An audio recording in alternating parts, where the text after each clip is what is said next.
ഇതുവരെ പറയാത്ത ഞെട്ടിക്കുന്ന വെളിപ്പെടുത്തലുകൾ. സ്ത്രീകളുള്ളൊരു കമ്മിറ്റി, സ്ത്രീകൾക്ക് വേണ്ടിയുള്ള കമ്മിറ്റി എന്നൊക്കെ പറഞ്ഞ് മാധ്യമങ്ങൾ ഭയങ്കരമായിട്ട് ഹൈപ്പ് കൊടുത്തൊരു കമ്മിറ്റിയാണ് ഞങ്ങളുടെ. അതിജീവിത ഉൾപ്പെടെയുള്ള ആളുകളെ വിളിക്കാനുള്ള എന്തെങ്കിലും ശ്രമം? ഒരു ഇനിഷ്യേറ്റീവ് അവിടുന്ന് ഇതുവരെ ഉണ്ടായിട്ടില്ല. അവർക്ക് ചിലർക്ക് താല്പര്യമില്ല ഇവർ വരുന്നതിൽ എന്ന് എനിക്കൊരു കാര്യത്തിൽ ഉറപ്പാണ്. ഒരിക്കലും നമ്മുടെ മെമ്പേഴ്സ് അങ്ങനെ പറയുമെന്ന് ഞാൻ വിശ്വസിക്കുന്നില്ല. താരസംഘടനയിൽ നടക്കുന്നത് കേട്ടാൽ മലയാളികൾ ഞെട്ടുന്ന കാര്യങ്ങൾ. പലർക്കും കിട്ടേണ്ട അവസരങ്ങൾ പോലും നിഷേധിച്ചിട്ടുണ്ട്. ചില കലാകാരന്മാരെ പാട്ട് പാടാനൊന്നും സ്റ്റേജിൽ കയറ്റിയില്ല. ഞാൻ പറഞ്ഞു ഞാനതൊന്ന് പറഞ്ഞോട്ടെ. ഇല്ല അൻസിബ അത് പറയാൻ പാടില്ല. അൻസിബ ഇതിന് മാറ്റിയ കാര്യം ആരോടത്തും പറയണ്ട. ഇപ്പോൾ ഇനി മുതൽ അൻസിബ നമ്മുടെ മെമ്പേഴ്സുമായിട്ട് സംസാരിക്കേണ്ട. ഒന്നൊന്നായി ആദ്യമായി വെളിപ്പെടുത്തി അൻസിബ. ജോയിന്റ് സെക്രട്ടറി നമ്മൾ ആ സ്റ്റിക്കർ മാറ്റിയിട്ട് അവിടെ ട്രഷറർ എന്നുള്ള സ്റ്റിക്കർ ഒട്ടിച്ച് വെച്ചിരിക്കുക. അതായത് അതിൻ്റെ അർത്ഥം നീ ഇനി ചോദ്യങ്ങൾ ചോദിക്കാൻ അങ്ങോട്ട് വരണ്ട. ന്യൂസ് 18 മാത്രമായി അൻസിബ മനസ്സ് തുറന്നു. വേറെ ഏതൊക്കെ മെഡിസിൻ കമ്പനികളുമായിട്ട് ടൈപ്പ് ചെയ്തിട്ട് അങ്ങനെ മെഡിസിൻസ് അയക്കുന്നത്. അപ്പോൾ പല സ്ഥലങ്ങളിൽ നിന്ന് മെഡിസിൻ പോകാൻ തുടങ്ങി. ഇത് ഏതൊക്കെ മെഡിസിൻ കമ്പനികളിൽ നിന്നാണ് ഇത്രയും മരുന്നുകൾ പോകണതെന്ന് ഞാൻ ഉൾപ്പെടെ പലർക്കും അറിയില്ല. കമ്മിറ്റിയിലിരിക്കുന്നു. ഒരിക്കലും ഒരു കാര്യത്തിലും നമ്മൾ ഒപ്പിടുമ്പോൾ ഒപ്പിൻ്റെ മേലെ കൂടെ ഒരക്ഷരം പോലും പോകാൻ പാടില്ലല്ലോ. അപ്പം ഞാൻ പറഞ്ഞു ഇത് എഴുതി ചേർത്താണല്ലോ, ഞാൻ ഒപ്പിട്ട് കൊടുത്തപ്പോൾ ഇതില്ല. Exclusive interview with Ansiba Hasan. ഇങ്ങനൊരു കാര്യത്തിൽ ഇങ്ങനെയാണെന്നുണ്ടെങ്കിൽ ഇവിടെ എന്തൊക്കെ വലിയ വലിയ കാര്യങ്ങൾ നടക്കുന്നുണ്ട്. ഓരോരുത്തരുടെ അവസ്ഥ എന്തായിരിക്കും? ഭയം തോന്നും.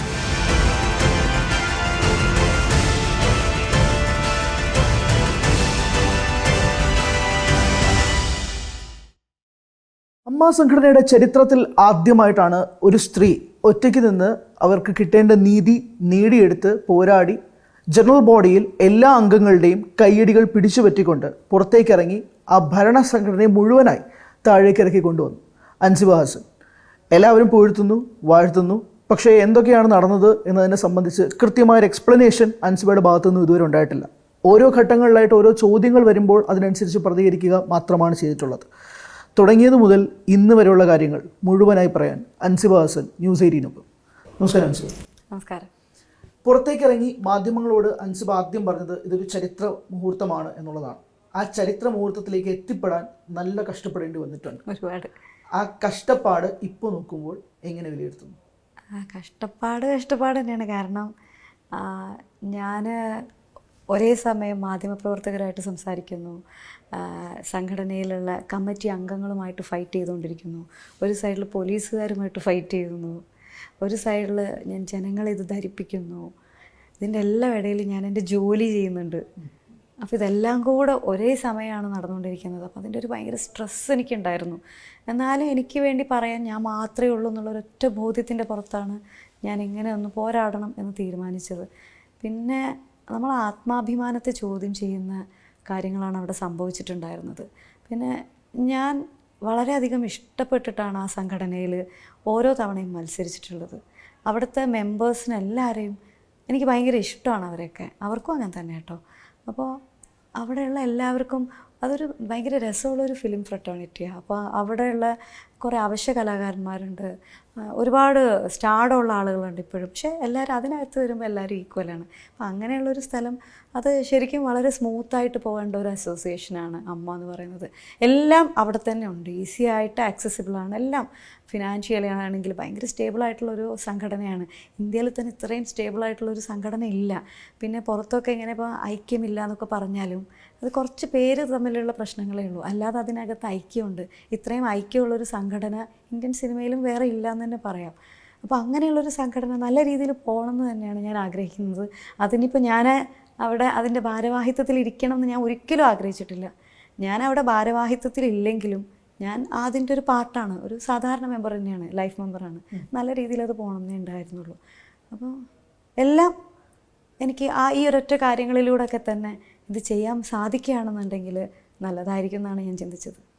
കഴിഞ്ഞ മാസം ഏകദേശം ഇതേ ദിവസത്തിലാണ് ഈ പൊട്ടിത്തെറികളുടെ ഒരു കാഴ്ച ജനങ്ങളിലേക്ക് എത്തുന്നത്. അപ്പോൾ മുതൽ ഓഡിയൻസിൻ്റെ ഭാഗത്തു നിന്നും അൻസിബയ്ക്കുള്ള സപ്പോർട്ട് വ്യക്തമായിരുന്നു. നമ്മളിപ്പോൾ ഓരോ പോസ്റ്റിൻ്റെ കമൻറ്റ് സെക്ഷൻ നോക്കിയാൽ എവിടെയാണ് ആളുകൾക്കിടയിൽ അൻസിബയ്ക്കുള്ള സപ്പോർട്ട് അപ്പോൾ മുതൽ തന്നെ ഉണ്ടായിരുന്നു. നാളിപ്പോൾ ഇവിടെ എത്തി നിൽക്കുമ്പോൾ ജനറൽ ബോഡിയിൽ അംഗങ്ങളുടെ സപ്പോർട്ട് അൻസിബയ്ക്കുണ്ട് പൂർണ്ണമായിട്ടും. എന്താണ് ആ 22 മിനിറ്റിൽ നീണ്ടു നിന്ന അൻസിബ? ആ 22 മിനിറ്റിൽ ഞാൻ ഈ കഴിഞ്ഞ 10 മാസമായിട്ട് അവിടെ അനുഭവിച്ചുകൊണ്ടിരുന്ന പ്രശ്നങ്ങൾ എൻ്റെ വ്യക്തിപരമായിട്ടുള്ള പ്രശ്നങ്ങളല്ല കേട്ടോ ഞാൻ പറഞ്ഞത്. എനിക്ക് സംഘടനയ്ക്ക് വേണ്ടി പ്രവർത്തിച്ചതിൻ്റെ പേരിലാണ് വ്യക്തിപരമായിട്ട് ഞാൻ അറ്റാക്ക് ചെയ്യപ്പെട്ടിട്ടുള്ളത്. അപ്പോൾ എന്തൊക്കെ അഴിമതികളാണ് അവിടെ നടന്നിട്ടുള്ളത്, സാമ്പത്തികമായിട്ടുള്ള അഴിമതികൾ നടന്നിട്ടുണ്ട്. അപ്പോൾ അത് ഞാൻ വ്യക്തമായിട്ട് ആരൊക്കെയാണ് ഇൻവോൾവ് ആയിട്ടുള്ളത് എന്നുള്ളത് എല്ലാം ഞാൻ തുറന്നു പറഞ്ഞിട്ടുണ്ട്. അതുപോലെ തന്നെ നമ്മൾ അമ്മയിൽ കുടുംബസംഗമം കൊണ്ടുവന്നതിൻ്റെ ഒരു കാരണം തന്നെ നമ്മുടെ സിനിമ എന്ന് പറഞ്ഞാൽ എപ്പോഴും ഈ സ്റ്റാർഡം ഇങ്ങനെ അത് ഒരു ഫ്ലക്ച്വേറ്റഡ് ആയിട്ട് നിൽക്കുകയല്ലേ സ്റ്റാർഡം. ഇന്ന് ചിലപ്പോൾ ഒരാളായിരിക്കും സൂപ്പർ സ്റ്റാർ, നാളെ ചിലപ്പോൾ അയാൾ സ്റ്റാർ ആയിരിക്കില്ല. അപ്പോൾ ഈ സ്റ്റാർഡം വെച്ചിട്ടാണ് ചാനൽ ഷോ, ഇപ്പോൾ അമ്മ ഷോയൊക്കെ നടത്തുന്ന സമയത്ത് ചാനലുകൾ എപ്പോഴും സ്റ്റാർഡമുള്ള ആളുകളെ വെച്ചിട്ടുള്ള പ്രോഗ്രാംസിനാണ് പ്രയോറിറ്റി കൊടുക്കുക. അത് ചാനൽസിൻ്റെ കുറ്റം പറയാൻ പറ്റില്ല. കാരണം ചാനൽ റൺ ചെയ്യണമെന്നുണ്ടെങ്കിൽ അവർക്ക് സ്പോൺസേഴ്സ് വേണം, സ്പോൺസേഴ്സ് വരണമെന്നുണ്ടെങ്കിൽ സ്റ്റാർഡമുള്ള ആൾക്കാർ വേണം. അപ്പോൾ അങ്ങനെ എപ്പോഴും അമ്മ ഷോയൊക്കെ നടത്തുമ്പോൾ നമ്മൾ സ്റ്റാർഡം കുറഞ്ഞു പോയ ഒരുപാട് മെമ്പേഴ്സ് ഉണ്ട്. സ്റ്റാർഡം കുറഞ്ഞു പോയി എന്ന് മാത്രമേ കുറവുള്ളൂ, അല്ലാതെ അവർ മികച്ച അഭിനേതാക്കൾ തന്നെയാണ്, മികച്ച ഡാൻസേഴ്സാണ്, മികച്ച കലാകാരന്മാരാണ്. അപ്പോൾ അവർക്കും കൂടെ ഈ കൂട്ടത്തിൽ അവസരം കൊടുക്കാൻ നമ്മൾ ശ്രമിക്കാറുണ്ട്, പക്ഷെ പലപ്പോഴും സാധിക്കാറില്ല. അപ്പോൾ അങ്ങനെ വന്നപ്പോൾ ഈ നമ്മുടെ ബാക്കിയുള്ള ഈ സ്റ്റേജിൽ പെർഫോം ചെയ്യാൻ അവസരം കിട്ടാത്ത മികച്ച കലാകാരന്മാർക്ക് ഭയങ്കര വിഷമമുണ്ട്. അപ്പോൾ നമ്മളെല്ലാവരും ചിന്തിച്ചൊരു കാര്യം, അങ്ങനെയുള്ളവർക്ക് സ്റ്റേജ് കിട്ടണം. ആ സ്റ്റേജ് കിട്ടുന്നത് നമ്മുടെ കുടുംബസംഗമം നടത്തുമ്പോൾ സ്റ്റാർഡത്തിൻ്റെ കാര്യം അവിടെ നോക്കേണ്ട ആവശ്യമില്ലല്ലോ, നമ്മളെല്ലാവരും ഈക്വൽ അല്ലേ. അപ്പോൾ എല്ലാവർക്കും അവസരം കിട്ടും. ഇന്ന ആളെ ഇത് ചെയ്യാവൂ എന്നുള്ളത് കാര്യമില്ല അവിടെ. ഇന്ന ആൾക്ക് ഫ്രണ്ടിൽ സീറ്റ് എന്നുള്ള സംഭവം അവിടെ ഇല്ല, റിസർവ്ഡ് സീറ്റ് ഇല്ല അവിടെ, ആർക്ക് വേണമെങ്കിലും എവിടെ ഇരിക്കാം. അപ്പോൾ നമ്മൾ അങ്ങനെ ഒരു കോൺസെപ്റ്റിലാണ് കുടുംബസംഗമം കൊണ്ടുവന്നത്. അപ്പോൾ കുടുംബസംഗമത്തിൽ ഈ പറയുന്ന സ്റ്റേജ് കിട്ടാത്ത കലാകാരന്മാർക്ക് സ്റ്റേജ് കൊടുക്കണം എന്നാണ്. അങ്ങനെ അവർക്ക് പലർക്കും കിട്ടേണ്ട അവസരങ്ങൾ പോലും നിഷേധിച്ചിട്ടുണ്ട്. അതായത് എക്സിക്യൂട്ടീവ് കമ്മിറ്റിയിൽ നിൽക്കുന്ന ആരും തന്നെ ഇത്തവണ കുടുംബസംഗമത്തിന് സ്റ്റേജിൽ പെർഫോം ചെയ്യുന്നില്ല എന്നുള്ളൊരു തീരുമാനം ഈസിയിൽ ഞങ്ങൾ എടുത്തതാണ്. എന്നിട്ടും ചില കലാകാരന്മാരെ പാട്ട് പാടാനൊന്നും സ്റ്റേജിൽ കയറ്റിയില്ല. എന്നിട്ട് ഈസിയിൽ തന്നെ 2 അംഗങ്ങൾ 2 പാട്ട് നിന്ന് പാടുകയും ചെയ്തു. അപ്പോൾ കേൾക്കുമ്പോൾ നമുക്കതൊരു തമാശയായിട്ട് തോന്നുകയാണെങ്കിലും ഈ സ്റ്റേജ് കിട്ടാൻ കൊതിച്ചൊരുപാട് നാളായിട്ട് നിൽക്കുന്ന സംഘടനയിലെ അംഗങ്ങൾക്കുള്ള ഒരു വൈകാരികമായിട്ടുള്ളൊരു വേദനയുണ്ട്. അത് മനസ്സിലാക്കണ്ടേ? അവർക്ക് വേണ്ടിയിട്ട് നടത്തുന്ന ഒരു പ്രോഗ്രാമാണിത്. അവിടെ അവരുടെ അവസരം നിഷേധിച്ചിട്ട് ഈ എക്സിക്യൂട്ടീവ് കമ്മിറ്റിയിലുള്ള ആളുകൾ തന്നെ നിന്ന് പാട്ട് പാടുക, ആ സ്റ്റേജ് കൈയടക്കുക എന്നൊക്കെ പറയുന്നത് ഭയങ്കര വിഷമമുള്ള കാര്യമാണ്. അപ്പോൾ ആ തരത്തിൽ ഒരുപാട് പ്രശ്നങ്ങൾ നടന്നിട്ടുണ്ട്. അതുപോലെ സഞ്ജീവിനി മെഡിസിൻ നമ്മൾ പ്രൊവൈഡ് ചെയ്യുന്നുണ്ട്. അപ്പോൾ നമ്മുടെ തന്നെ അംഗമായിട്ടുള്ള വിഷ്ണു ഉണ്ണികൃഷ്ണന് ഒരു മെഡിസിൻ കമ്പനിയുണ്ട്. അപ്പോൾ നമ്മൾ ഈ സഞ്ജീവിനി പ്രോജക്റ്റ് ആലോചിച്ച സമയത്ത് തന്നെ വിഷ്ണു ഉണ്ണികൃഷ്ണൻ ഇങ്ങനെ ഒരു കമ്പനി ഉണ്ടെന്ന് അറിയുകയും അങ്ങനെ ആ സമയത്ത് കഴിഞ്ഞ കമ്മിറ്റിയായിരുന്നു സഞ്ജീവിനി കൊണ്ടുവന്നത്. അപ്പോൾ ആ സമയത്ത് സിദ്ദിഖിക്കൊക്കെ കമ്മിറ്റിയിലുണ്ടായിരുന്നു. അദ്ദേഹമൊക്കെ രാജിവെച്ച് പോകുന്നതിൻ്റെ മുന്നേ തന്നെ സഞ്ജീവിനി പദ്ധതിയെ പറ്റിയിട്ടുള്ള ചർച്ചകളുണ്ടായിരുന്നു. അപ്പോൾ അദ്ദേഹം ഇതറിയുകയും അങ്ങനെ വിഷ്ണു ഉണ്ണികൃഷ്ണൻ നമ്മുടെ മെമ്പറല്ലേ, എന്നാൽ പിന്നെ നമ്മുടെ മെമ്പറിനല്ലേ ഒരു അവസരം കൊടുക്കേണ്ടത് എന്ന് പറഞ്ഞ് വിഷ്ണു ഉണ്ണികൃഷ്ണനെ വിളിച്ച് സംസാരിക്കുകയും അങ്ങനെ വിഷ്ണു ഉണ്ണികൃഷ്ണൻ മാക്സിമം ഡിസ്കൗണ്ടിൽ മരുന്നുകൾ പ്രൊവൈഡ് ചെയ്യാമെന്ന് എഗ്രി ചെയ്തു. പക്ഷെ അപ്പോഴും നമ്മൾ വേറെ 2 കൊട്ടേഷനും കൂടെ വിളിച്ചു. എപ്പോഴും ഒരു 3 കൊട്ടേഷനെങ്കിലും വിളിച്ചിട്ട് ഏറ്റവും കുറവേ നമ്മൾ എടുക്കാറുള്ളൂ. വേറെയും 2 കൊട്ടേഷൻ വിളിച്ചു. ആ 2 കൊട്ടേഷനേക്കാളും കുറവ് തന്നെയായിരുന്നു വിഷ്ണുവിൻ്റെത്. അങ്ങനെ ഈസി പാസ്സാക്കിയതാണ് വിഷ്ണു ഉണ്ണികൃഷ്ണൻ്റെ കമ്പനി മുഖേന നമുക്ക് ഈ നമ്മുടെ എല്ലാ മെമ്പേഴ്സിനും സഞ്ജീവിനി പദ്ധതി പ്രകാരം മെഡിസിൻസ് കൊടുക്കാമെന്നുള്ളത്. അതിന് മെഡിസിൻസ് കൊടുത്തു. വളരെ സൂക്ഷ്മമായിട്ട് പരിശോധിച്ചിട്ടൊക്കെ തന്നെയാണ് അവർ മെഡിസിൻസ് എല്ലാവർക്കും കൊറിയർ ചെയ്തിട്ടുണ്ടായിരുന്നത്. അപ്പോൾ ഇത് സഞ്ജീവിനി പദ്ധതി നോക്കി നടത്തിക്കൊണ്ടിരുന്ന ഞാനായിരുന്നു. അപ്പോൾ എല്ലാ മെമ്പേഴ്സിനെയും വിളിക്കുക, അവരുടെ പ്രിസ്ക്രിപ്ഷനൊക്കെ ഓരോ മാസവും മാറിക്കൊണ്ടിരിക്കും പലരുടെയും. അപ്പോൾ അതിനനുസരിച്ച് മാറിക്കൊടുക്കണമൊക്കെ ഉണ്ട്. വിഷ്ണു ഉണ്ണികൃഷ്ണൻ്റെ ഈ മെഡിസിൻ കമ്പനിയിൽ നിന്ന് കൃത്യമായിട്ട് മെഡിസിൻസ് പോകുന്നുണ്ട്. അപ്പോൾ അതിൻ്റെ പേയ്മെൻറ്റും എല്ലാം കൃത്യമായിട്ട് പോകുന്നുണ്ട്. പക്ഷേ പിന്നീട് ഈ കമ്മിറ്റി വന്നപ്പോഴേക്കും ഒറ്റയടിക്ക് അതങ്ങ് മാറ്റി. വിഷ്ണു ഉണ്ണികൃഷ്ണൻ്റെ കമ്പനിയിൽ നിന്ന് മെഡിസിൻസ് പോകേണ്ട ആവശ്യമില്ല എന്ന് ആരൊക്കെയോ തീരുമാനിച്ചു. ഈസിയിൽ അതൊന്നും പറഞ്ഞ് പാസ്സാക്കിയൊന്നുമില്ല. വിഷ്ണു ഉണ്ണികൃഷ്ണൻ്റെത് മാറ്റി ഇനി അടുത്തൊരു കൊട്ടേഷൻ വിളിച്ചിട്ട് അതിനേക്കാളും കുറവ് വേറൊരാൾ തരികയാണെങ്കിൽ തന്നോട്ടെ, അതൊന്നും കുഴപ്പമുള്ള കാര്യമില്ല. എപ്പോഴും പൈസ കുറഞ്ഞിട്ട് ക്വാളിറ്റി കൂടുതലുള്ള മെഡിസിൻസ് നമുക്ക് ആര് പ്രൊവൈഡ് ചെയ്യുന്നു അവരെ തന്നെ നമ്മൾ വെക്കുകയുള്ളൂ. എല്ലാ വർഷവും നമുക്ക് കൊട്ടേഷൻ വിളിക്കാം. പുതിയ കമ്മിറ്റി വന്നപ്പോഴും കൊട്ടേഷൻ ഇവർ തന്നെ വെക്കുന്നു, ആരൊക്കെയോ തീരുമാനിക്കുന്നു. ഇതങ്ങ് മാറ്റിയിട്ട് വേറെ ഏതൊക്കെയോ മെഡിസിൻ കമ്പനികളുമായിട്ട് ടൈപ്പ് ചെയ്തിട്ട് അങ്ങനെ മെഡിസിൻസ് അയക്കുന്നു. അപ്പോൾ ബേസിക്കലി ഒറ്റ സ്ഥലത്തുനിന്ന് മെഡിസിൻ പോയിക്കൊണ്ടിരുന്നത് പല സ്ഥലങ്ങളിൽ നിന്ന് മെഡിസിൻ പോകാൻ തുടങ്ങി. നമുക്കിതിൻ്റെ കണക്കൊന്നും തരുന്നില്ല. ഇത് ഏതൊക്കെ മെഡിസിൻ കമ്പനികളിൽ നിന്നാണ് ഇത്രയും മരുന്നുകൾ പോണതെന്ന് ഞാൻ ഉൾപ്പെടെ പലർക്കും അറിയില്ല ആ കമ്മിറ്റിയിലിരിക്കുന്നത്. അപ്പോൾ ഇത് ചോദിക്കുമ്പോൾ ഇതിന് ഉത്തരവില്ല. അപ്പോൾ ഇത് അങ്ങനെ തീരുമാനിച്ചു, ഇങ്ങനെ തീരുമാനിച്ചു എന്നൊക്കെയാണ് പറയണത്. അപ്പോൾ അതെന്തിനാണ് അങ്ങനെ ചെയ്യണമെന്ന് മനസ്സിലായില്ല. അത് ഞാൻ ചോദിച്ചിട്ടുണ്ടായിരുന്നു, പക്ഷെ അതിനൊന്നും ഉത്തരമില്ല. ഇതെല്ലാം അൻസിബ പറയുമ്പോഴാണ് അംഗങ്ങൾ പറയുന്നത്. അംഗങ്ങൾ ഇപ്പോഴും അറിഞ്ഞിട്ടില്ല, കാരണം ഇത് ഞാൻ ഇപ്പോഴാണ് പറയണത്. അപ്പോൾ അത് എനിക്ക് ജനറൽ ബോഡിയിൽ ഞാൻ 22 മിനിറ്റ് സംസാരിച്ചു എന്നൊക്കെ പറഞ്ഞില്ലേ, ഞാൻ എൻ്റെ മനസ്സിലുള്ള കാര്യങ്ങളാണ് പറഞ്ഞു. എൻ്റെ പിന്നെ എല്ലാത്തിൻ്റെയും പ്രൂഫ് ഉണ്ടായിരുന്നു, പക്ഷെ ഞാനിങ്ങനെ നോക്കി പറയാത്തതുകൊണ്ട് ചില പോയിന്റ്സൊക്കെ വിട്ടുപോയിട്ടുണ്ട്, ചില കാര്യങ്ങളൊന്നും എനിക്ക് പറയാൻ പറ്റിയിട്ടില്ല. അപ്പോൾ അതൊക്കെ അത് ചോദിക്കുമ്പോൾ അതിന് ഉത്തരമില്ല. അപ്പോൾ അതിന് നമുക്ക് ഭയങ്കര വിഷമാവും.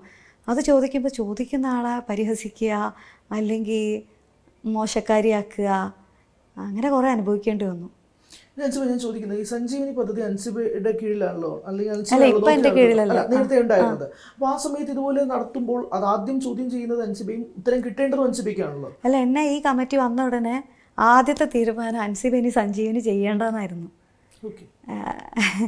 ആദ്യത്തെ തീരുമാനം തന്നെ ഇനി സഞ്ജീവനി പദ്ധതി അൻസിബ ചെയ്യേണ്ട. പകരം റോണി ഡേവിഡ്, ജയൻ ചേർത്തല, ആശ അരവിന്ദ് ചേച്ചി, ഒരു 3 പേര് വരുന്നു. റോണി ഡേവിഡ് ആയിരുന്നു ഇതിൻ്റെ ഹെഡായിട്ടുണ്ടായിരുന്നത്. അദ്ദേഹം ഒരു ഡോക്ടറാണ്. പിന്നെ അത് കഴിഞ്ഞിട്ട് അതിൽ നിന്ന് മാറ്റി. അപ്പോൾ ഓക്കെ, അവർ മാറ്റിയിട്ട് അവർ ചെയ്യുകയാണെങ്കിൽ ചെയ്തോട്ടെ, എനിക്ക് കുഴപ്പമില്ല. പ്രത്യേകിച്ച് ഒരു ഡോക്ടറും കൂടെ ഉണ്ടെങ്കിൽ ഇപ്പോൾ എനിക്കെന്തായാലും ഡോക്ടറുടെ അത്രയും മെഡിസിനെ പറ്റിയുള്ള അറിവൊന്നുമില്ല. സാധാരണ നമുക്കറിയാവുന്ന പോലെ ഡോളോ 650 എങ്ങനത്തെ കാര്യങ്ങളൊക്കെ എനിക്കറിയുള്ളൂ. അപ്പോൾ ഞാൻ വിചാരിച്ചു ഓക്കെ, പക്ഷേ എന്നെ മാറ്റിയതാണെന്ന് എനിക്കറിയാം, ഞാൻ അതിനെപ്പറ്റിയൊന്നും സംസാരിച്ചില്ല. അപ്പോൾ ഞാൻ പറഞ്ഞു, എന്നെ സഞ്ജീവനിയിൽ നിന്ന് മാറ്റിയെന്ന്. ഞാൻ സഞ്ജീവനി അംഗങ്ങൾക്ക് വേണ്ടി മാത്രം ഒരു ബ്രോഡ്കാസ്റ്റ് എനിക്കുണ്ടായിരുന്നു, കാരണം എല്ലാ വിവരങ്ങളും അപ്പോൾ അറിയിപ്പിക്കാൻ വേണ്ടി, അപ്ഡേഷൻ കൊടുക്കാൻ വേണ്ടി. ഞാൻ പറഞ്ഞു, ഞാനതൊന്ന് പറഞ്ഞോട്ടെ. ഇല്ല അൻസിബ അത് പറയാൻ പാടില്ല, അൻസിബ ഇതിന് മാറ്റിയ കാര്യം ആരോടത്തും പറയണ്ട, ഇപ്പോൾ എന്നെ പറയാൻ സമ്മതിച്ചില്ല. അത് നമ്മൾ പറഞ്ഞോളാം.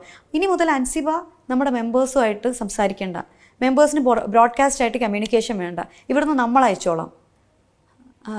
അമ്മയുടെ സ്പോക്സ് പേഴ്സൺ ഒരാളായിരിക്കും, അത് പ്രസിഡൻ്റ് ആയിരിക്കും, അല്ലെങ്കിൽ സെക്രട്ടറി ആയിരിക്കും, അല്ലെങ്കിൽ ജോയ് മാത്യു സാറിന് പറയാം, വേറെ ആരും സംസാരിക്കാൻ പാടില്ല.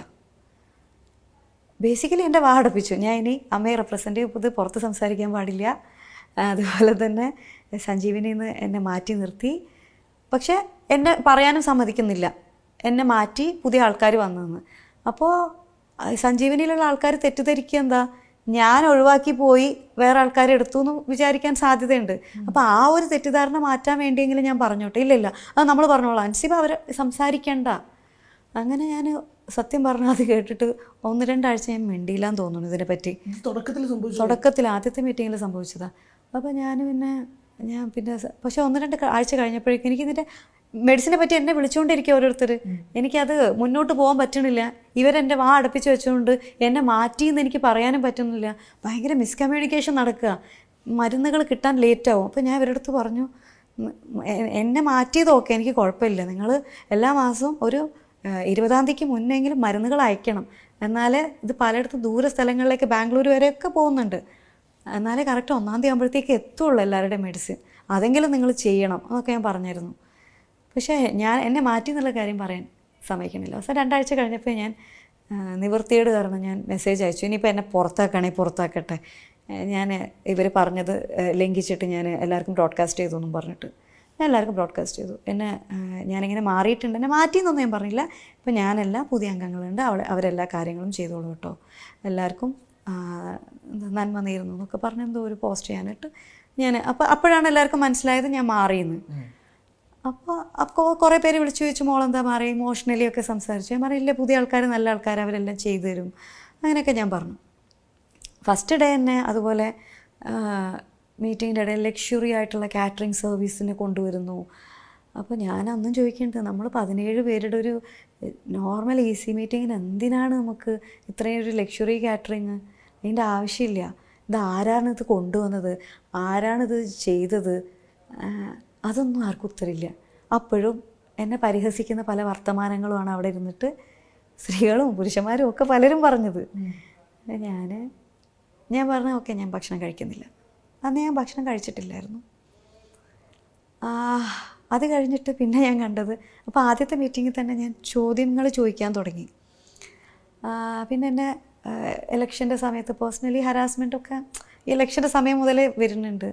പക്ഷേ ഞാൻ ചോദ്യങ്ങൾ ചോദിക്കാൻ തുടങ്ങിയപ്പോൾ തൊട്ട്, അതായത് ഈ കാറ്ററിങ്ങിൻ്റെ കാര്യമൊക്കെ എന്തിനാണ്, നിങ്ങൾ ആരോട് ചോദിച്ചിട്ടാണ് ചെയ്തത്, 17 പേര് മാത്രമുള്ളൊരു മീറ്റിങ്ങിന് ഇതിൻ്റെ ആവശ്യമുണ്ടോ എന്നൊക്കെ ചോദിച്ചപ്പോഴാണ് ഭയങ്കരമായിട്ട് എൻ്റെ അടുത്ത് ഭയങ്കര ദേഷ്യം വന്നു. ഭയങ്കര പരിഹസിക്കുന്ന രീതിയിൽ, എന്നുവെച്ചാൽ ദേഷ്യം വന്നാൽ പരിഹസിക്കുക ചെയ്യാം. അങ്ങനെ ആ പരിഹാസങ്ങളൊക്കെ കഴിഞ്ഞിട്ട് ഞാൻ അന്നത്തെ ദിവസം മീറ്റിംഗ് കഴിഞ്ഞ് ഇറങ്ങി കഴിഞ്ഞപ്പം താഴെ ക്യാബിനുണ്ട്, ഗ്രൗണ്ട് ഫ്ലോറിൽ 2 ക്യാബിനുണ്ട്. അതായത് ഒന്ന് മാനേജർക്ക് ഇരിക്കാനുള്ളതും ഒന്ന് ജോയിൻറ്റ് സെക്രട്ടറിക്ക് ഇരിക്കാനുള്ള ക്യാബിന്. എനിക്കുള്ള ക്യാബിൻ, അതായത് കഴിഞ്ഞ വർഷം വരെ ജോയിൻറ്റ് സെക്രട്ടറിക്ക് ഉണ്ടായിരുന്ന ക്യാബിനായിരുന്നു അത്. ഫസ്റ്റ് ഫ്ലോറിൽ പ്രസിഡൻറ്റിനും സെക്രട്ടറിക്കും ഇരിക്കാനുള്ള ക്യാബിനാണ് ഉള്ളത്. അപ്പോൾ താഴെ ക്യാബിനുണ്ട്, അത് ലോക്ക് ചെയ്തിട്ടിരിക്കുക. അടുത്ത മീറ്റിങ്ങിന് ഞാൻ വന്നപ്പോൾ ഞാൻ ഇറങ്ങി അങ്ങ് പോയത് ലോക്ക്ഡ് ആണെന്ന് എനിക്ക് മനസ്സിലായി, ഒന്നും ചോദിച്ചില്ല. പിന്നെ വരുമ്പോൾ കാണുന്നത് ജോയിൻറ്റ് സെക്രട്ടറി എന്നുള്ള ആ സ്റ്റിക്കർ മാറ്റിയിട്ട് അവിടെ ട്രഷറർ എന്നുള്ള സ്റ്റിക്കർ ഒട്ടിച്ച് വെച്ചിരിക്കുക ഗ്രൗണ്ട് ഫ്ലോറിൽ. അപ്പോൾ എനിക്ക് ക്യാബിനില്ല. അതായത് അതിൻ്റെ അർത്ഥം നീ ഇനി ചോദ്യങ്ങൾ ചോദിക്കാൻ അങ്ങോട്ട് വരണ്ട. അതെനിക്ക് മനസ്സിലായി. അപ്പോൾ ഞാൻ ഒന്നും ചോദിച്ചില്ല. കാരണം ഒരു ക്യാബിൻ കിട്ടാത്തതിൻ്റെ പേരിൽ ഞാൻ ബഹളം ഉണ്ടാക്കി എന്നുള്ളൊരു കഥയായിരിക്കും പുറത്ത് വരാൻ പോകണമെന്ന് എനിക്കറിയാം. ക്യാബിൻ കിട്ടിയിട്ടല്ലല്ലോ ഞാൻ ഇതിൻ്റെ മുന്നേ ഞാൻ വർക്ക് ചെയ്തുകൊണ്ടിരുന്നത്. എനിക്ക് അതിൻ്റെ ആവശ്യമൊന്നുമില്ല. പക്ഷേ ജോയിൻറ്റ് സെക്രട്ടറിക്ക് ഡിസേർവിങ് ആയിട്ടുള്ളൊരു ക്യാബിനാണത്. അപ്പോൾ ഒരു സ്ത്രീകളുള്ളൊരു കമ്മിറ്റി, സ്ത്രീകൾക്ക് വേണ്ടിയുള്ള കമ്മിറ്റി എന്നൊക്കെ പറഞ്ഞ് മാധ്യമങ്ങൾ ഭയങ്കരമായിട്ട് ഹൈപ്പ് കൊടുത്തൊരു കമ്മിറ്റിയാണ് ഞങ്ങളുടെ. എന്നിട്ട് ആദ്യം ചെയ്തത് എന്താ, സ്ത്രീ ആയിട്ടുള്ള ജോയിൻറ്റ് സെക്രട്ടറിയുടെ ക്യാബിൻ അങ്ങനെ നിഷേധിച്ച്. അത് ഞാൻ പുറത്ത് പറഞ്ഞില്ല ആ സമയത്ത്. ഓക്കെ പോട്ടെ, ഒറ്റയടിക്ക് പറഞ്ഞിട്ട് പറയണ്ടെന്ന് വിചാരിച്ചിട്ട് ഞാൻ പറയാഞ്ഞതാണ്. ഞാൻ മെമ്പേഴ്സിനോട് പോലും പറഞ്ഞിട്ടില്ലായിരുന്നു കേട്ടോ ഈ ഒരു കാര്യം. ഈ ജനറൽ ബോഡിയിലാണ് മെമ്പേഴ്സ് പോലും അറിഞ്ഞത് ഇങ്ങനൊരു കാര്യം. ജോയിൻറ്റ് സെക്രട്ടറിക്കുള്ള ക്യാബിൻ മാറ്റിയിട്ട് അത് ട്രഷറർക്ക് കൊടുത്തു. എന്നെ അങ്ങനെ ഒരു ക്യാബിനിൽ ഇരുത്താൻ ഒരു ദിവസം പോലും എന്നെ ഇരുത്തിയിട്ടില്ല ക്യാബിനിൽ. അപ്പോൾ അത് ആദ്യമേ അപ്പോൾ അവർ പ്ലാൻ ചെയ്തു ഒരു ദിവസം പോലും ഇരുത്തരുത് ജോയിൻറ്റ് സെക്രട്ടറി എന്ന്. ചോദ്യം ചോദിക്കേണ്ട അങ്ങനെ ഒരാൾ ഇരുന്നിട്ട്, അതായിരിക്കും. അപ്പോൾ അത് വിട്ടു. പിന്നെ ഇങ്ങനെ ഓരോ ഗ്രാജുവലി ഇതുപോലെ ഓരോ കാര്യങ്ങൾ ചോദിക്കും. അങ്ങനെ ഓരോന്നിന് ചോദ്യത്തിന് ഉത്തരം ഉണ്ടാവില്ല, ഉത്തരം മുട്ടുമ്പോൾ പരിഹസം. അല്ല, ഒരു പക്ഷേ ഏകപക്ഷീയമായി അൻസിബ തിരഞ്ഞെടുക്കപ്പെടുന്നു. ഒരു ഭാഗത്തു നിന്നും ചോദ്യങ്ങളില്ല. എനിക്കിപ്പോഴും ഓർമ്മയുണ്ട് അമ്മയുടെ തിരഞ്ഞെടുപ്പുമായി ബന്ധപ്പെട്ട് വന്നപ്പോൾ അൻസിബ യുനാനിമസ്ലി ഇലക്റ്റഡ് ആണ് എന്നുള്ളത് ബ്രേക്കിംഗ് വാർത്തയായിട്ട് പോകുന്നൊരു ഇൻസിഡൻറ്റ് ഇപ്പോഴും എൻ്റെ മനസ്സിലുണ്ട്. കാരണം അത് ആക്ച്വലി ഞെട്ടലായിരുന്നു. അതുണ്ടായിരുന്നു അങ്ങനൊരു ഈഗോ ക്ലാഷ് പ്രശ്നം? എനിക്കറിയില്ല. എനിക്ക് തോന്നുന്നു ഞാൻ ആദ്യം വർക്കിംഗ് കമ്മിറ്റിയിലായിരുന്നു ഉണ്ടായിരുന്നത് അമ്മയിൽ. ആ വർക്കിംഗ് കമ്മിറ്റിയിൽ ഉണ്ടായിരുന്ന സമയത്ത് ഞാൻ അമ്മ ഷോക്ക് സ്റ്റേജിൻ്റെ പുറകിൽ വർക്ക് ചെയ്തിട്ടുണ്ടായിരുന്നു. ഇപ്പോൾ സ്കിറ്റാണെങ്കിൽ അതിൻ്റെ സ്ക്രിപ്റ്റിങ്ങിൽ ഞാൻ ഇരിക്കാറുണ്ടായിരുന്നു. ഡബ്ബിങ് സമയത്ത് ഡബ്ബിങ്ങിന് ഇരിക്കാറുണ്ടായിരുന്നു. അപ്പോൾ ഓരോ സീനിയർ ആക്ടേഴ്സൊക്കെയാണ് ഡബ് ചെയ്യാൻ വരുന്നത്. അപ്പോൾ എനിക്ക് ഡബ്ബിങ് ബൂത്തിലിരുന്നിട്ട് എനിക്ക് അയ്യോ സാർ ഇത് ശരിയായിട്ടില്ല, ഒന്നും കൂടെ റീടേക്ക് പോവാമോ വയ്ക്കുമ്പോൾ അവർ ഒരു ഈഗോയും ഇല്ലാതെ ഓക്കെ പോവാം. അപ്പോൾ ഞാനും ആലോചിച്ചു കൊള്ളാമല്ലോ, ഞാൻ പറഞ്ഞിട്ട് അവർക്ക് അങ്ങനത്തെ ഒരു പ്രശ്നമില്ല. അപ്പോൾ അത് ശരിയാക്കാൻ വേണ്ടിയിട്ടായിരിക്കും ഞാൻ പറയണമെന്ന് അവർക്കറിയാം. കുറച്ചും കൂടെ ഡെപ്ത് വോയിസിൽ ഡബ് ചെയ്യാമോ എന്നൊക്കെ ഞാൻ ചോദിച്ചു. അപ്പോൾ എനിക്കത് ഭയങ്കര ക്യൂരിയോസിറ്റിയും ഭയങ്കര ഇൻട്രസ്റ്റ് ആയിരുന്നു. ഇതിൻ്റെ ബാക്കിൽ വർക്ക് ചെയ്യുന്നതിൻ്റെ ഒരു രസം ഞാൻ മനസ്സിലാക്കാൻ തുടങ്ങി. അപ്പോൾ ഞാൻ അത്യാവശ്യം വായിക്കുക എഴുതുകയൊക്കെ ചെയ്യണ ആളാണ്. അപ്പോൾ എനിക്കത് ഭയങ്കര ഇൻട്രസ്റ്റിംഗ് ആയിട്ടുള്ളൊരു ഏരിയ ആയിട്ട് തോന്നി. സ്റ്റേജിൻ്റെ മുകളിൽ സ്റ്റേജിൽ നിന്നിട്ട് പെർഫോം ചെയ്യുന്നതിനേക്കാളും രസമുണ്ട് ബാക്കിൽ വർക്ക് ചെയ്യാൻ. പ്രത്യേകിച്ച് നമുക്ക് അറിയുന്ന ആർട്ടിസ്റ്റുകളാണ് അവർ, നമ്മുടെ സുഹൃത്തുക്കളാണ്. അപ്പോൾ അതിലുള്ള ആ ഒരു ക്യൂരിയോസിറ്റിയും എക്സൈറ്റ്മെൻറ്റും കാരണമാണ് സത്യം പറഞ്ഞാൽ നെക്സ്റ്റ് ഞാൻ പിന്നീട് എക്സിക്യൂട്ടീവ് കമ്മിറ്റിയിലേക്ക് മത്സരിക്കണത്. എക്സിക്യൂട്ടീവ് കമ്മിറ്റിയിൽ മത്സരിച്ചപ്പോൾ അങ്ങനെ എക്സിക്യൂട്ടീവ് കമ്മിറ്റി മെമ്പറായി. അത് കഴിഞ്ഞപ്പോഴാണ് ഞാൻ ഭാരവാഹിത്വത്തിലേക്ക് ഞാൻ കൊടുക്കണം. അപ്പോൾ ഞാൻ വൈസ് പ്രസിഡൻറ്റിന് നോമിനേഷൻ ഇട്ടു. ചുമ്മാ ഇട്ട നോമിനേഷനാണ്. വൈസ് പ്രസിഡൻറ്റിന് ഇട്ടു, ജോയിൻറ്റ് സെക്രട്ടറിക്ക് ഇട്ടു, എക്സിക്യൂട്ടീവ് കമ്മിറ്റി മെമ്പറിന് ഇട്ടു. പക്ഷേ നമുക്ക് 17 പേരാണ് എക്സിക്യൂട്ടീവ് കമ്മിറ്റി മെമ്പേഴ്സായിട്ട് ഉണ്ടാവേണ്ടത്. അതിൽ തന്നെ 4 സ്ത്രീകൾ വേണം എന്നുള്ളത് കമ്പൽസറി. അപ്പോൾ 4 സീറ്റ് സംവരണമാണ്. സംവരണ സീറ്റിലും നമുക്ക് മത്സരിക്കും. അപ്പോൾ സംവരണ സീറ്റിൽ ആകെ 4 പേരെ ഉണ്ടെങ്കിൽ പിന്നെ അവിടെ മത്സരം ഇല്ല. അപ്പോൾ എനിക്ക് അടുത്ത ക്യൂരിയോസിറ്റി ഇതാണ്, സംവരണ സീറ്റിൽ ഞാൻ മത്സരിക്കൂല. സംവരണ സീറ്റിൽ എനിക്ക് ജയിക്കണ്ട, ഞാൻ സംവരണത്തിൽ വന്ന ആളാണെന്ന് പറയുമല്ലോ, എനിക്കത് വേണ്ട. ഞാൻ ഇപ്പുറത്ത് കോമൺ ആയിട്ട് എക്സിക്യൂട്ടീവ് കമ്മിറ്റിയിൽ നിന്നാൽ ജയിക്കുമോ, ഇതാണ് എനിക്കറിയേണ്ടത്. അപ്പോൾ നോമിനേഷൻ കൊടുത്ത് സ്ക്രൂട്ടനിയും കഴിഞ്ഞപ്പം വൈസ് പ്രസിഡൻറ്റിൻ്റെ തള്ളിപ്പോയി. പിന്നെ ഉള്ളത് ജോയിൻറ്റ് സെക്രട്ടറി, എക്സിക്യൂട്ടീവ്. അത് ഞാൻ സംവരണം അല്ലാത്തതാണ് കൊടുത്തത്. അപ്പം ഞാൻ വിചാരിച്ചു ഏതായാലും നോർമൽ എക്സിക്യൂട്ടീവ് കമ്മിറ്റിയിൽ മത്സരിച്ചാലും ജോയിൻറ്റ് സെക്രട്ടറി ആണെങ്കിലും കോമൺ കാറ്റഗറിയിലാണ് ഞാൻ മത്സരിക്കുന്നത്. അപ്പോൾ ഞാൻ രണ്ടും കൽപ്പിച്ച് ജോയിൻറ്റ് സെക്രട്ടറിക്ക് മത്സരിച്ചു. അപ്പോൾ ഇതേ കമ്മിറ്റിയിൽ ഇപ്പോൾ ഉള്ള ആളുകൾ തന്നെയായിരുന്നു എനിക്ക് ഓപ്പോസിറ്റ് 12 പേര് ജോയിൻറ്റ് സെക്രട്ടറിക്ക് മത്സരിക്കാൻ നോമിനേഷൻ കൊടുത്തിരുന്നത്. പക്ഷേ ഇവരെല്ലാവരും പിൻവലിച്ചു, 12 പേരും പിൻവലിച്ചു. അങ്ങനെയാണ് എനിക്ക് പിന്നെ എതിരില്ലാതെ ഞാൻ ജോയിൻറ്റ് സെക്രട്ടറി ആയത്. പക്ഷേ ഇലക്ഷനൊക്കെ കഴിഞ്ഞ് നമ്മുടെ കമ്മിറ്റിയൊക്കെ കയറിയതിന് ശേഷം എന്നെ ചില മെമ്പേഴ്സ് വിളിച്ചു. അപ്പോൾ ചില മെമ്പേഴ്സ് പറഞ്ഞാൽ എന്താ പറയുക, ആക്ടറായിട്ടുള്ള ആൾക്കാർ മാത്രമല്ല, എഴുത്തുകാരായിട്ടുള്ള ആൾക്കാർ, ഡയറക്ടേഴ്സൊക്കെ നമ്മുടെ സംഘടനയിലുണ്ട്. സിനിമയിൽ അഭിനയിച്ച കുറേ മറ്റ് മേഖലയിൽ നിന്നുള്ള കലാകാരന്മാരുണ്ടല്ലോ.